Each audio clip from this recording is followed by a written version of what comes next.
ብፁዕ አቡነ ሄኖክ በእጅጉ ልባቸው ተሰብሯል። ስለ ኦርቶዶክሳውያን ግድያና ጭፍጨፋ ዝምታን የመረጡ አንደበቶች ዛሬ ለምስጋና ተከፍተዋል። ብፁዕ አቡነ ሳዊሮስ ለጠቅላይ ሚኒስትር ዶክተር አብይ አህመድ እንጸልይ እያሉ ይገኛሉ። ያልተጠበቁ እውነታዎች ከብፁዓን አባቶች አንደበት እየሰማን እንገኛለን። ሰላም ሰላም፣ ውድ ጊዜ ቲዩብ ቤተሰቦቻችን እንደምሰነበታችሁ፣ እንዴት ቆያችሁልን? ሰላም እግዚአብሔር ከእናንተ ጋር ይሁን። እንግዲህ በዛሬው የመረጃ ሰዓታችን አዳዲስ መረጃዎችን ነው ይዘንላችሁ የተገኘ ነው። እስከ መረጃዎችን ፍጻሜ ድረስ ያላችሁን ሀሳብ አስተያየት በመልእክት መስጫ ሳጥናችን ላይ እያሰፈራችሁልን አብራችሁን ቆዩ።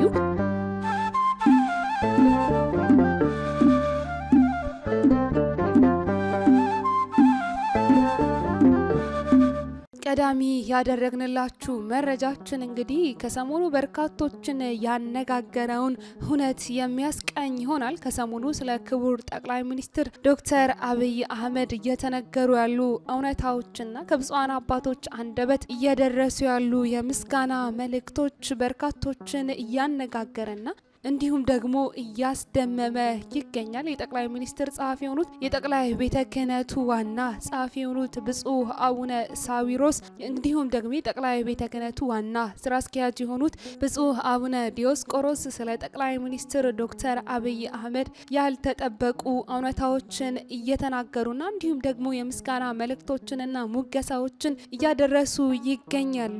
ኢትዮጵያ ሀገራችን በክፍለ ዘመኗ ሁሉ እንደ ጠቅላይ ሚኒስትር ዶክተር አብይ አህመድ ያለ መሪ አግኝታ አታውቅም በማለት የተናገሩት ብፁዕ አቡነ ሳዊሮስ ኢትዮጵያ ሀገራችን በክፍለ ዘመኗ በሙሉ እንደ ጠቅላይ ሚኒስትር ዶክተር አብይ አህመድ ያለ መሪ አግኝታ አታውቅም በማለት ብፁዕ አቡነ ሳዊሮስ ሲናገሩ፣ እንዲሁ ደግሞ ብፁዕ አቡነ ዲዮስቆሮስ በበኩላቸው ለቅድስት ቤተ ክርስቲያን ጠቅላይ ሚኒስትር ዶክተር አብይ አህመድ በራሳቸው ወጪ እድሳት እያደረጉለት የሚገኙትን የወንጪ ቅዱስ ቂርቆስ ገዳምን በማንሳት ለጠቅላይ ሚኒስትሩ እጅግ ክብርና እንዲሁም ደግሞ ሙገሳ ምስጋና ጭምር እንደሚገባቸው ተናግረዋል። እንደሚታወቀው እንግዲህ ይህ ጉዳይም በርካቶችን እያነጋገረ ይገኛል። ብፁዕ አቡነ ሳዊሮስ የመንበረ ፓትርያርክ ጠቅላይ ቤተ ክህነት ዋና ስራ አስኪያጅና የሸገር ከተማና የደቡብ ምዕራብ ሸዋ ሀገረ ስብከት ሊቀ ጳጳስ ከሳምንታቶች በፊት በተናገሩት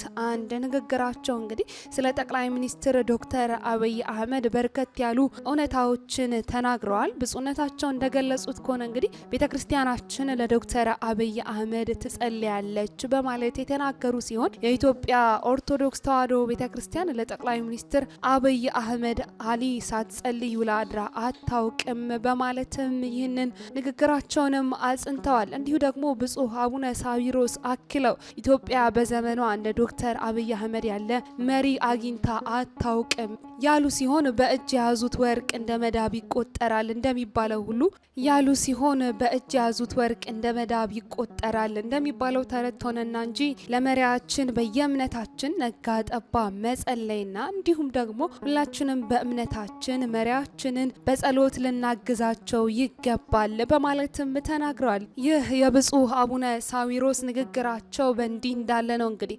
በትላንትናው ዕለት በተደረገው የጥምቀት በዓልን አከባበር አስመልክቶ በመንበረ ፓትርያርክ ጠቅላይ ቤተ ክህነት ጽሕፈት ቤት ከባለድርሻ አካላት ጋር በተደረገው ውይይት ላይ ይህንን የጠቅላይ ሚኒስትር ሙገሳና እንዲሁም ደግሞ ለጠቅላይ ሚኒስትር ያላቸውን አድናቆትና እውነት እንዲሁ ብፁዕ አቡነ ዲዮስቆሮስ የጠቅላይ ቤተ ክህነቱ ዋና ስራ አስኪያጅ መሆናቸው ይታወቃል። ታዲያ በትላንትናው ዕለት የጥምቀት በዓልን በተመለከተ በተደረገው ውይይት ላይ ባነሱት ሀሳባቸው እንዲሁም ደግሞ ባስተላለፉት መልእክታቸው ስለ ጠቅላይ ሚኒስትር ዶክተር አብይ አህመድ ጠቆም አድርገው እንዲሁም ደግሞ የምስጋና መልእክታቸውን አስተላልፈውም አልፈዋል። ብፁዕነታቸው በመልእክታቸው እንደገለጹት ከሆነ እንግዲህ እኛ ወንጌል መስበክ ወይንም ደግሞ እንዲሁም ደግሞ መጽናናትን ፈልገው ለመጡ ምእመናን የሚያጽናና ቃልን መናገር እንጂ የማይመለከተንን ፖለቲካ ውስጥ መግባት ቤተክርስቲያን ላይ ጥርስ ከማስጫኑም ባሻገር ምእመናንን ለድህነት አይጋብዝም ያሉ ሲሆን በመቀጠልም ብፁዕነታቸው በወንጪ የሚገኘውን የቂርቆስ ቤተክርስቲያንን በማንሳትም ክቡር ጠቅላይ ሚኒስትር ዶክተር አብይ አህመድ መመሪያ ሰጪነትና እንዲሁም ደግሞ በእሳቸው ሙሉ ወጪ እየተሰራ ያለውን ህንጻ ቤተክርስቲያንም በማውሳትና በማንሳት ብፁዕ ጠቅላይ ስራ አስኪያጁ ክቡር ጠቅላይ ሚኒስትር ዶክተር አብይ አህመድንም አመስግነዋል። ብፁዕነታቸው እንደተናገሩት ከሆነ በወንጪ ቂርቆስ ከ800 ዓመት በላይ የቆየ መሆኑንም በመግለጽ አክለውም ይህንንም የሰሩትን የሀገሪቱን ጠቅላይ ሚኒስትር ዶክተር አብይ አህመድን ማመስገን እፈልጋለሁ፣ ምስጋናም ይገባቸዋል በማለትም ተናግረዋል። ይህንንም ስናገር እንዲሁም ደግሞ ይህንንም ምስጋና ሳቀርብ በርካቶችም እያጣጣሉ እንደሆነ ሰምቻለሁ። ነገር ግን ደግሞ እኔ በዚህ ጉዳይ ክቡር ጠቅላይ ሚኒስትሩ ለቤተ ክርስቲያን ያደረጉትን አስተዋጽኦ በማየት ምስጋናን ማቅረቤን ግን አልተውም በማለትም ተናግረዋል። እንደሚታወቀው እንግዲህ ቤተ ክርስቲያናችን ከማንኛውም ጊዜ በላይ የቤተ ክርስቲያናችን ታላቁ ጸሎት በሆነው በስርዓተ ቅዳሴዋ ላይ ለሁሉም ጸሎት እንደምታደርግ ሁላችንም እናውቃለን። በቅዳሴዋ ላይ ለቤተ ክርስቲያን መልካምም ይሁን ክፉ መሪ ቢያጋጥማት እንኳን ለዛ መሪ ጸሎትን ከማድረግ አትቦዝንም። በዚህ መነሻነት ነው እንግዲህ ከላይ እንደጠቀስንላችሁ ብፁዕ አቡነ ሳዊሮስ ቅድስት ቤተ ክርስቲያናችን ለዶክተር አብይ አህመድ ጸሎት ታደርጋለች በማለት የገለጹት። በዚህም መነሻነት ነው እንግዲህ ብፁዕ አቡነ ሳዊሮስ ለጠቅላይ ሚኒስትር ዶክተር አብይ አህመድ ቅድስት ቤተ ክርስቲያናችን ትጸልያለች በማለት የተናገሩትና እንዲሁም ጸሎት እናደርግለት የሚል መልእክታቸውንም ያስተላለፉት። በዚህ ወቅት እንግዲህ ለሀገራችን እንዲሁም ደግሞ ለሕዝባችንም ሆነ ለመሪዋ ሁላችንም ይህንን ጉዳይ እለት እለት የምናስበው ሀሳብ ነው። እንዲሁ ደግሞ ብፁዕ አቡነ ዲዮስቆሮስም ቢሆኑ ጠቅላይ ሚኒስትሩ አደረጉት በማለት ያነሱት ሀሳብ እንዲሁም ጠቅላይ ሚኒስትር ዶክተር አብይ አህመድም ቢሆኑ በራሳቸው ወጪ የገነቡት ወይንም ደግሞ ያሰሩት ያሳደሱት የወንጪ ቅዱስ ቂርቆስ ገዳምንም በማሰራታቸው ማመስገናቸው ማሞገሳቸው ተገቢ ሆኖ ሳለ ነገር ግን ደግሞ በዚህ አጋጣሚ መንግስት ስራውንም ሳይሰራ ሲቀርና የኦርቶዶክሳውያንን ግድያና ጭፍጨፋ ጭምር በዝምታ ሲያልፍና በመከራ ውስጥ ሆነው የጣር ድምጽ የሚያወጡ የኦርቶዶክሳውያንን ምእመናን ጩኸት ጆሮ ዳባ ልበስ በማለት ሲያልፈውም ይህ አይገባም በማለት ግን ሊሞግቱ ይገባል የሚል መልእክትም ማስተላለፍ እንወዳለን።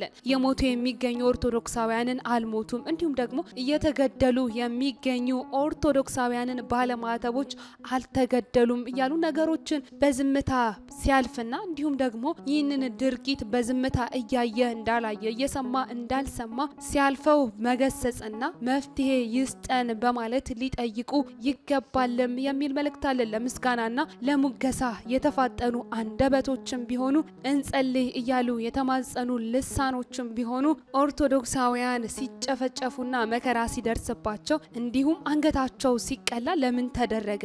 እንዴትስ ተገደሉ? የልጆቻችን ግድያ አስቁሙልን፣ የልጆቻችን ደም መፍሰስ የለበትም ለማለት ግን መዘግየታቸውና ለዚህ ጉዳይ ዝምታን መምረጣቸው እንዲሁም ደግሞ እነዚህን ነገሮች በዝምታ እንዲታለፉ ማድረጋቸው ለሞቱት እንጸልይ ጸልዩ አለማለታቸው ግን እጅግ የሚያስተዛዝብ ጉዳይም ሆኖ አግኝተነዋል።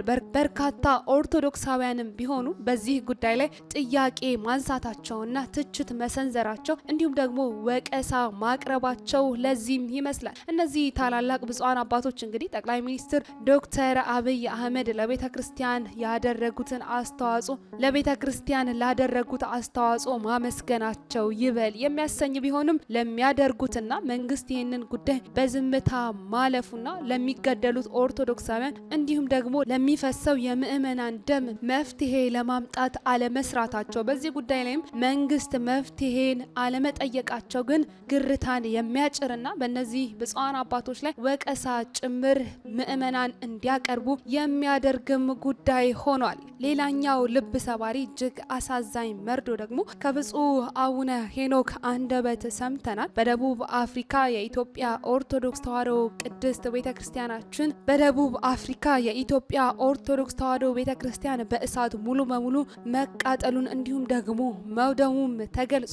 በደቡብ አፍሪካ የቬንዳ ቅዱስ ሩፋኤል ቤተክርስቲያን በቃጠሎ አደጋ መውደሙም የተሰማ ሲሆን በደቡብ ምዕራብ አፍሪካ ሀገረ ስብከት የሚገኘው የቬንዳ ቅዱስ ሩፋኤል መቃኞ ቤተክርስቲያን በትላንትናው ዕለት በደረሰበት ድንገተኛ የእሳት አደጋ እንግዲህ ሙሉ በሙሉ መውደሙም ተረጋግጧል። ቃጠሎውም የተነሳው በሌሊት በመሆኑና በወቅቱ እርዳታ ማግኘት ባለመቻላቸውም በቤተ ክርስቲያኗ ውስጥ የነበረው ንብረት በሙሉ ከፍተኛ ጉዳት እንደደረሰበትና የአደጋ መነሻውም እንዲሁም ደግሞ የእሳቱ መነሻ ምክንያትም እስካሁን ድረስ እንዳልታወቀ ተነግሯል። የሀገረ ስብከቱ ዋና ስራ አስኪያጅ የሆኑት ሊቀ ማእምራን ብርሃኑ ተክለያሬድም በአደጋው ስፍራ ተገኝተው ምእመናንን እያጽናኑም ይገኛሉ።